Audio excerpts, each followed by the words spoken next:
Ladies and gentlemen, boys and girls, children of all ages, you are tuned in to the Loan Officer Podcast with me, Dustin Owen, along with my producer extraordinaire, Coleman, aka JC. So today's episode, we're going to jump right into the 12-week challenge. What's the 12-week challenge? It's not fitness. It's not health related. This is a challenge put together for sales professionals. And today's sales professionals, we're going to talk about loan officers. This is the Loan Officer Podcast show, so we're going to jump into it. But I want anyone else listening to understand that this can be applied to just about any other sales profession, right? Swipe it, adapt it, tweak it a little bit, make it your own. But the 12-week challenge is when you wake up one day and you realize that you're not achieving your sales goals. And you're not achieving your sales goals because you're not going on enough appointments. You're not getting belly to belly or face to face with enough people. And you just don't know how to do it, right? Which, common theme here, just do it, right? Like, figure it out. You can do this. Put one step in front of the other. But this is a plan that can be followed, and it's proven to be successful. We hire rookie loan officers every year, anywhere between 3 to 6. And the one constant that I can share with these rookie sales professionals is if they can do the 12-week challenge, I can just about guarantee their success, right? Even if they fumble in their words, even if their pitch is a 3 out of 10, if they just go through the motions, they're going to be successful.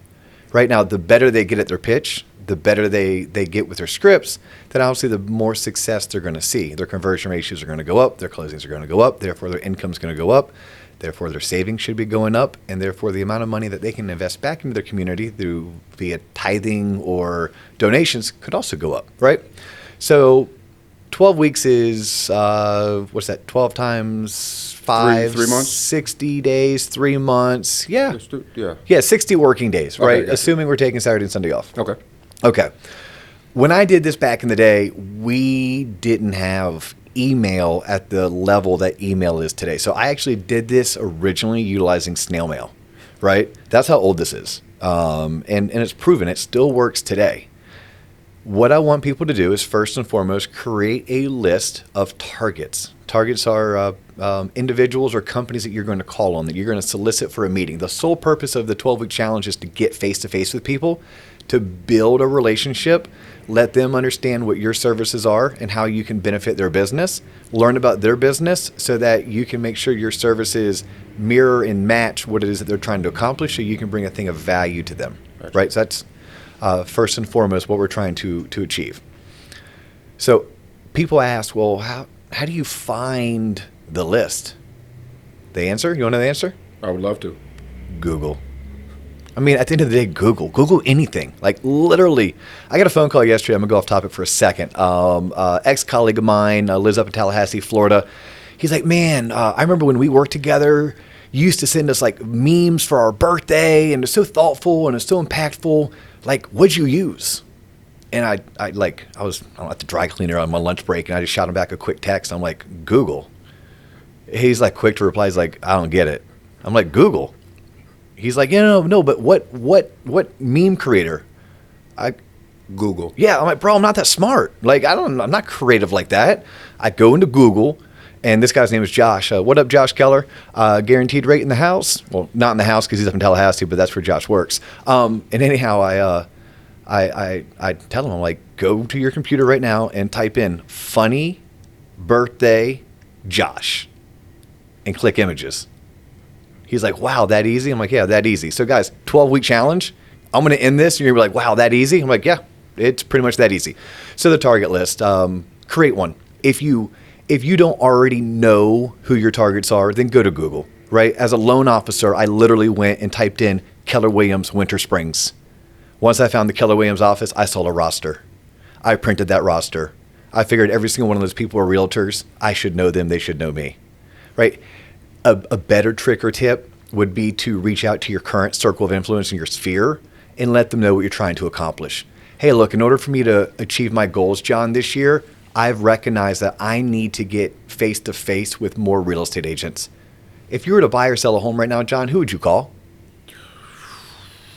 Somebody I saw at a bus stop advertisement. Okay, well, hopefully you know someone better than that, right?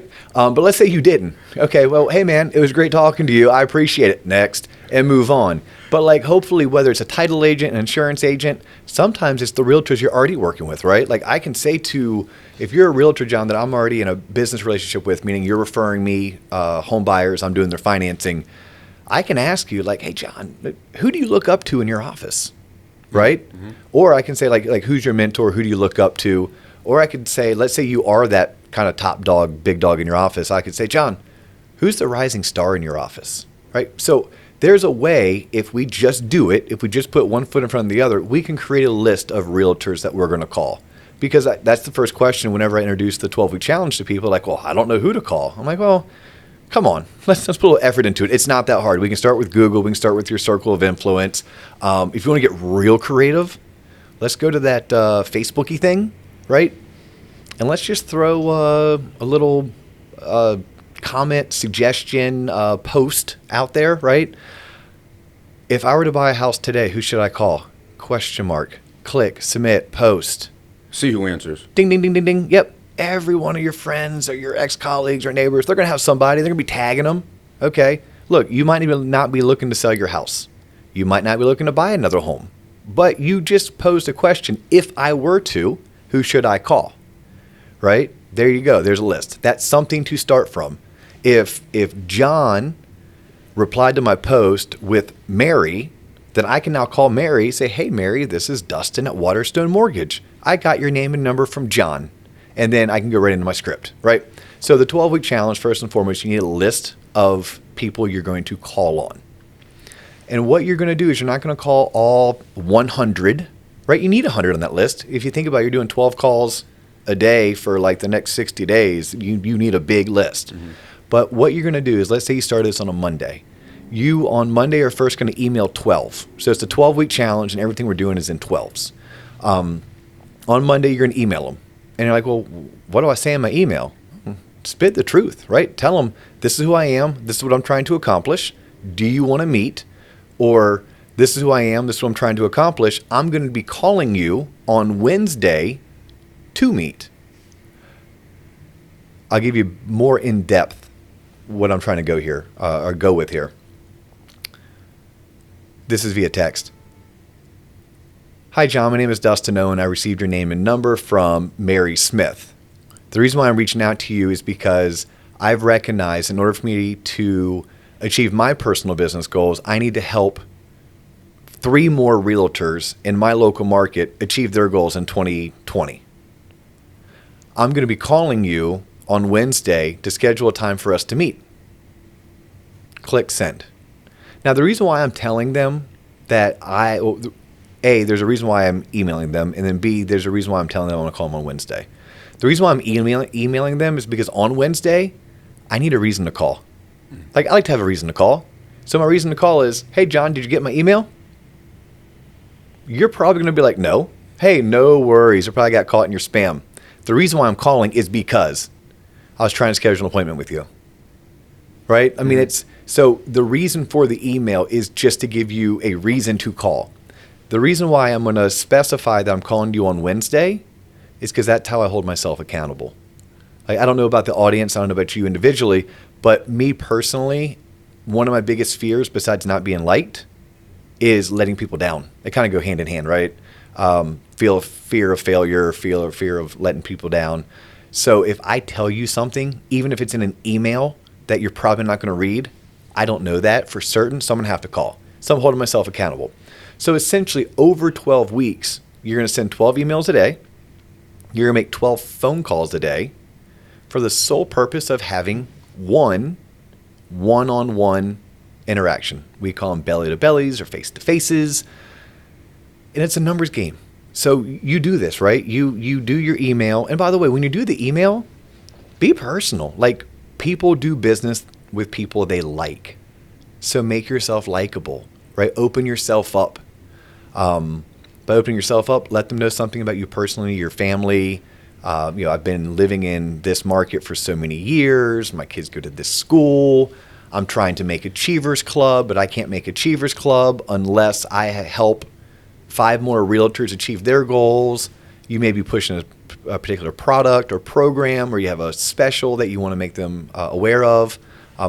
While you're doing these emails, hop on your LinkedIn and your Facebook and your Instagram, follow them on IG, or send them a friend request via Facebook. Right? That way, when you call, there's a good chance that you might be top of mind. Heck, they might have even accepted your friend request and done a little snooping, right? And maybe they, through their snooping, have recognized that you all have a lot in common, which is going to warm them up to achieving, to accepting your phone call. For sure. So, 12 weeks of, just go ahead and lay this out. 12 emails a day, where you introduce yourself. Keep it short, but direct, but also throw in a couple personal items. So I guess what I'm trying to get at is 5 to 7 sentences. 3's probably too little, and 12's too many. Find them on social media, follow them, send them a friend request. Make sure your email tells them a day that you're going to be calling, and then you call them on that day. And of 12, you hope one says yes to your meeting, right? Because of 12, 4 of them aren't even going to pick up, right? Maybe 6 don't even pick up. And then of the 6 that do pick up, let's say 5 tell you no. That's fine. It won't be that many, by the way. It's more like 8 don't pick up, 4 do, 2 tell you no, 2 tell you yes. And then of the 2 that told you yes, 1's going to cancel on you, right? So over 60 days, you end up having 60 one-on-one appointments. And the goal of the one-on-one appointments is that you have 30 of those real estate agents or those builder reps that you're calling on. They don't like you and you don't like them, and that's okay. Like, I'll repeat that. It's okay not to be liked. It's okay not to like them. Like, we should only be working with people that we have a commonality with. Mm-hmm. There's enough people willing to work the way that we work that we don't need to work with people that that don't work the way that we work, right? So of 60 over these 12 weeks, 30 don't like you and you don't like them. That leaves you with 30. Of those 30 that you did like and they liked you, they don't close any business themselves. So there's nothing for them to refer to you, right? So that means that they're not really worth a whole lot in terms of closings or in terms of commissions that you could earn. So that leaves you with 15. So for 12 weeks, you did 12 emails, made 12 phone calls. And by the way, if they don't pick up, it still counts as a phone call. I'm not talking about talked tos. It means I talked to somebody. It's phone calls. If you're really good, you found them on social and sent them a friend request, or you followed them on IG. You went on 60 appointments. You probably set 90. 30 of them stood you up. But you achieved 60 face-to-face, belly-to-bellies. 30 of those people didn't like you or you didn't like them. It left you with 30. Of the 30 that were left, 15 aren't worth a darn. So that leaves you with 15. If those 15 realtors are good for 1.5 transactions in the next 12 months, right? So 1.5 transactions. So roughly that puts you around 22.5. Let's just call it 23. And if your average commission was $2,000 per loan for 12 weeks of work, not even 12 weeks of work, because you're probably only doing this for an hour a day, right? If you tack on going on a meeting and making the 12 phone calls and sending the 12 emails, okay, you're probably at 3 hours a day. But nonetheless, this 12-week challenge just spit out roughly $45,000 in commission. Like, why wouldn't you do the 12-week challenge, right? Like, why? It makes no sense not to do it. And the best part about these types of relationships now, when we're talking about loan officers and the relationship they have with realtors, is that the transactions for the most part are going to go well. So it's not like you're selling Bibles or encyclopedias that once someone has one, they're like, yep, well, I got my Bible, I'm good. No, these people are going to have more buyers to refer you. So it's $45,000 this year, it's $45,000 next year, but you're not going to stop there because these additional transactions are going to introduce you to listing agents. And you're going to do a good job and you're going to build a relationship with some of those listing agents. And oh, by the way, what if you just decided to do the 12-week challenge every year? Right? Not just because you're new to the business, not just because you have fallen behind or you finally decided to step it up, but what if just every year we all decided, kind of like every year I'm going to do sober November or whatever it is, sober October, whatever the case may be. Okay, well, if you cannot drink for 30 days, why can you not do your job the way you're supposed to for 90 days? That's all we're trying to get you to do. And it's for the betterment of your W-2 and your savings and your tithing, and it's just across the board. So that's the 12-week challenge. How often, so what happens after the 12 weeks are up? Do you start over? Is that something, do you kind of look back, kind of assess the progress you've made and gone from there, or does the 12-week challenge somewhat restart at the end of 12 weeks? Well, it depends. Do you want to be a 1%er? If you want to be a 1%er, yeah, that should be your daily routine. Like if we're jumping into what does it take to be successful, or what prevents other people from achieving certain levels of success, it's prospecting. They don't prospect enough. And all the 12-week challenge does is it forces people to prospect. And I would encourage everyone to make this their priority. Like before you do anything else, this is what you do. You send your 12 emails, you do your 12 follows or friend requests, you make your 12 phone calls. You should and could be able to knock this out between 8:30 a.m. and about 10 a.m. At that point, you can do your pipeline meeting. At that point, you can get that file submitted to underwriting or processing. At that point, you can do anything else that you need to do, and you can schedule your week accordingly. Right now, you may have one of those appointments that happens at 8 a.m. because it's over coffee. Cool. But the minute you get back, your priority needs to be this 12-week challenge. I mean, it's no different than any other crazy-ass challenge people do. Well, I mean, again, whether it's fasting or not drinking or training for a marathon, that's all you're doing is saying, no, for the next 12 weeks, I'm going to dominate this. But the same people who train for a marathon or eat healthy for a certain time period, no, you're supposed to eat healthy every day. Every day, yeah. Like you have some cheat days here and there, you have some slip-ups, but you're supposed to exercise every day. You're supposed to prospect every day. Every day, yeah. But the 12-week challenge is just something that it's fun to do. Gotcha. It's something you can share with your coworkers. You can make a game out of it. You can share it with your spouse who can hold you accountable. So it's a great kickstart for anyone who is looking to take their business to the next level. And again, that could be a rookie who's starting off in the business. If you're a rookie starting off in the business, this is a mandate. Like I'm going to sit down and tell you, hey, in your first 12 weeks, you got to get out and get belly to belly with 60 people. Like I'm going to walk them all through that. And of 60, 30 aren't worth a darn, 30, 15 don't like you, et cetera, et cetera. We're just trying to get your core 12 to 15 and then build from there, right? Because you're going to get that core 12 to 15. From this 12-week challenge, you're going to end up with 12 to 15 referral partners that you like them, they like you, and they actually do business. So where can you take this, right? This is where you can take those 12 to 15 and start asking them, well, who do they know like them that wants a loan officer like yourself, and build on it and grow it. So after year one, that 12 to 15 now becomes 20. Another year, that 20 becomes 24. I mean, just imagine having 24 referral sources. Let's just call it 20. And you averaged 5 transactions a year. Because, by the way, if you're working with them, you're helping them build their business. So in the beginning, it was 1.5.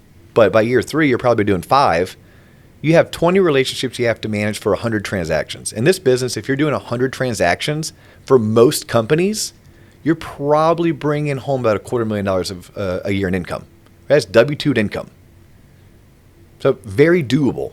And we're not asking anyone to move mountains. We're not asking anyone to develop some new app or software that they're going to sell to some tech startup.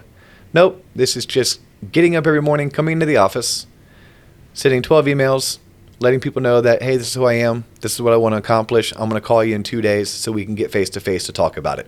Do you have an example, like from your personal life or business life, where you've kind of seen firsthand the 12-week challenge like work and come to fruition that you can share? Yeah, so I was a rookie loan officer.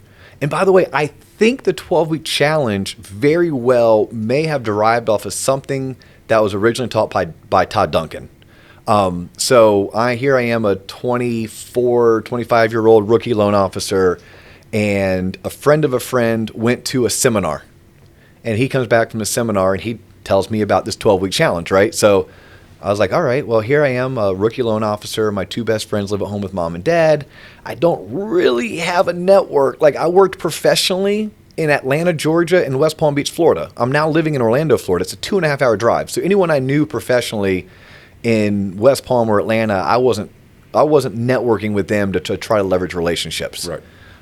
Working out in a little cubicle, right? They literally started making fun of me, like shit Dio would say, is what they used to say, right? It's like, oh my God, did you hear what Dio said today? I'm like, I'm a rookie loan officer. Literally, one of my favorite phrases was, oh, the guidelines on that just recently changed. Instead of giving you the wrong answer, let me go and find that email and I'll give you a call back. No, you didn't. Yeah. What else was I going to do? I didn't.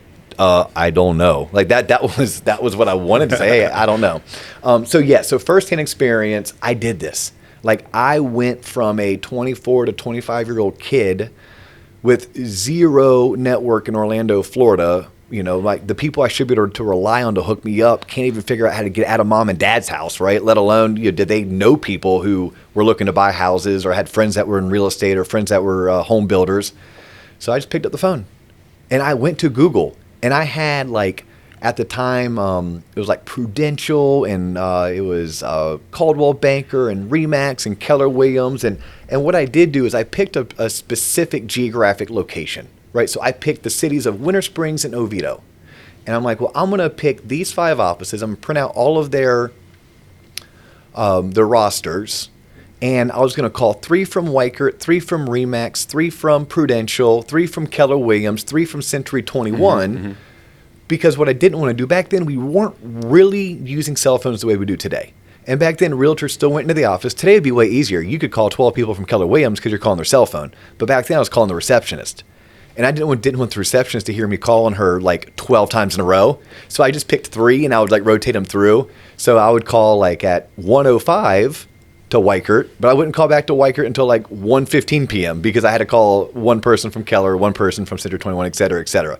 So I did this. This is what I did to build my book of business. Shout out to Jim Begor and Larry Williams. I still stay in touch with both of those gentlemen. And they were one of my very first people to pick up the phone, schedule an appointment with me, and meet with me. Yeah, but I did it, and I did it for 12 weeks, and I didn't have anything fancy. I used paper hanging files.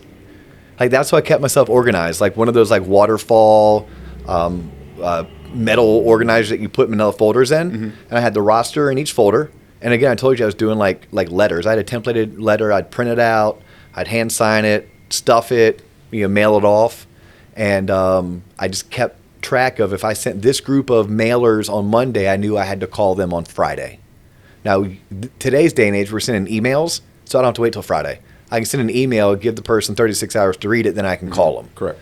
But yeah, I did it. There's times I rolled into I remember a Century 21 office. I rolled in, and I thought I had an appointment with one person. I had it with 5. She went and grabbed 4 other office mates who just happened to be there. They just had a team meeting in. And she goes, would you mind if other agents sat in with me? I was like, do I mind? Thank you. Yeah. Hello. Yeah. And that's what got me started, right? I, through those mailers, that 12-week challenge, shout out to Chris England. It was actually Chris England, who's no longer in the business, but Chris England had I think a brother-in-law who was high up at a different mortgage company. The brother-in-law told Chris to do this. I don't think Chris really liked being a loan officer, so he was kind of bump that. This is not for me. He now has a very successful career as an insurance adjuster. But then Chris told me about it, and I was like, well, this is my only way to pay the bills. I got a baby on the way. I just bought a house. I'm $10,000 in credit card debt. I got no other choice to either give up or bang out this 12-week challenge. Sometimes faking it till I made it just because I didn't know what to say. The purpose of this podcast is to help people shorten their learning curve, right? We can maybe learn from some of my bumps and bruises and skinned knees. And I know we're going to do an episode coming up on scripting, so I can maybe even dive in a little bit deeper of exactly what we should be writing in the email or what we should be saying. And if you give me enough time and I can get to it, I might be able to throw some nuggets out at the end of this episode. But back on the personal story, that's what I did. And I remember I ended up meeting a realtor at Keller Williams by the name of Viviana. Viviana, I don't think she and I ever closed one transaction together, right? And this is the power of the 12-week challenge. But Viviana and I she was in that group of, well, I liked her, she liked me, but she didn't have any business. But you know what she did? She introduced me to this gentleman by the name of Yen Yao. Anyone in the Central Florida real estate market knows that this guy is like the ultimate professional. Like, he is a contract guru. He's an I-dotter, a T-crosser, just one of the best of the best. Well, Viviana and Yen were friends. So I clicked with Viviana, and she wasn't worth my extended time due to her inability to sell real estate at a successful level and have referrals or people who needed mortgage financing. But when she introduced me to Yen, I was able to hit it off with him. Now, through Yen, I ended up meeting 4 to 5 of my best and longest standing relationships in real estate, which really came from Viviana, which really came from the 12-week challenge, right? So yeah, it works because I know it works because I did it. And I've been very fortunate in my career as a manager who coaches and recruits and mentors loan officers and has introduced dozens of rookies to the business, that I know hands down, if they complete the 12-week challenge, they're going to be successful. Now, what makes them uber successful is to complete the 12-week challenge. That means you had 60 one-on-ones in 12 weeks. And then over the next 40 weeks, do 40 more. Because if you think about it, you met with 60, you cut the 16 down to 15. Well, you need to be actively still meeting and talking to those 15. So over the next 40 weeks, you're going to have more than 40 one-on-one appointments, because you might meet with those 15 twice in those 40 weeks. If you're following me, I know it's a lot of numbers I'm throwing out, but you basically have 15 that are left over from the 12-week challenge, and there's 52 weeks in a year, so you spent 12 weeks essentially coming up with those 15. Now over the next 40, you're probably going to need to see them, grab coffee with them, do happy hour with them, lunch and learns with them. But in the meantime, you're going to use those 15 plus your transactions that those 15 bring to meet with another 40. If you really want to dominate, that's 100 new real estate agents or builder reps that you got belly to belly with, face to face with, for the sole purpose of building a business relationship, one in which you talk to them about how you can benefit their business, and then and telling them about your value proposition on why they should trust you with their commission check and refer their buyers to you. This is really helpful information. How does this kind of dovetail into scripting? Because a lot of this stuff, you're cold calling people. Some people get uncomfortable. Obviously, they don't like rejection over the phone. So how does like a script kind of play into this? So I don't want to give away too much, right? Because we're, like I said earlier, we're going to dive into scripting and spend a solid 25, 30 minutes on scripting. But I'll leave a couple nuggets for the audience in case people want to, and I encourage you all, if you're trying to take your business to the next level, I'm going to encourage you all to start the 12-week challenge immediately. Like tomorrow, the next day, like just do it. And if you can't get 12 out and you only get 8 out, great. 8's better than 12, right? So in my initial approach, I like letting people know that in order for me to achieve my goals, I'm looking to partner with 2 to 3 additional realtors. Now, they don't need to know I might be looking for 30, right? But 2 to 3. 2 to 3, and I like somehow to tie in that I want to meet to see if we're a good fit, right? In sales, there's a little bit of thing of called a takeaway, right? I don't want people to see that I'm desperate, even if I am desperate. So I'm in my email dialogue, I'm going to allude to, let's get together to see if the way that you do business is the way that I do business and how we can help each other. Definitely always have a reason, like how did you find out about them, right? So if you didn't have a friend that recommended, whether you use the Facebook analogy or you just called your circle of influence to try to get names, you can always tell them that you're assigned to their territory, right? Like think of any other sales job out there, whether you're selling copiers or you're selling technology or selling dental equipment, like we all have territories. For whatever reason, in mortgage financing, we don't tend to work territories, but there's nothing wrong with working a territory, and it makes sense. So if you called a real estate agent and you said, hey, John, this is Dustin over at Waterstone Mortgage. The reason why I'm giving you a call is because I'd love to get together with you, you're in my territory. I am your Waterstone Mortgage rep. Okay, that's a reason to call, right? Another one is, hey, John, I'm giving you a call because my manager asked me to give you a call. And you might be like, well, who's your manager? My manager's Ben Davis. And you're like, I don't know who Ben is. Oh, yeah, I don't. Ben just gave me your name and number and said that you're someone I should know, and I'm calling you so we can get to know each other. It's a way more legit icebreaker than just, hey, and just studying your way through it. So Yeah. So those are three easy scripts. Like, oh, well, what do I say when I get them on the phone? Yeah, well, you're either referred to me by so and so, right? I was assigned to your office, or your office is in my territory, right? Or my manager told me to give you a call. Even if they don't know your manager, it doesn't mean that you can't be like, well, my manager just said you're someone I should get to know. Okay, cool. What's up? So that's definitely go-tos in order to get someone on the phone as a why. Like, ultimately, like anything, you got to practice it. Like, you're out on a run, you're doing yard work, wherever the case may be. Like, run your scripts in your head. But those are some easy, I think, go-to scripts, icebreakers in the very beginning. no, that's perfect. The my manager told me to call you is perfect, I think. Well, and there's a good chance if your manager's been in the market for a long enough time, they may know them, right? But even if they don't, That's just like going to your mom and said, Dad said I could sleep over, so it's already done. You know what I mean? So 100%. But I mean, that's it. That's the 12-week challenge. It works, guys. That's it. It works. It's easy. Don't overthink it and do it. And I promise you, if you suck on day 1, you'll suck less on day 5, and you will be grateful on day 91 when you complete it. He's Coleman. I'm Dio. Check us out. Our next episode, we're going to talk about how to buy a house. We may even get into why to buy a house, but how to buy a house. Subscribe, share, comment, hit us up. Let us know how we're doing. Let us know what you'd like to hear us do more of. And check future episodes for a more in-depth scripting loan officer podcast. Peace. holla at your boy.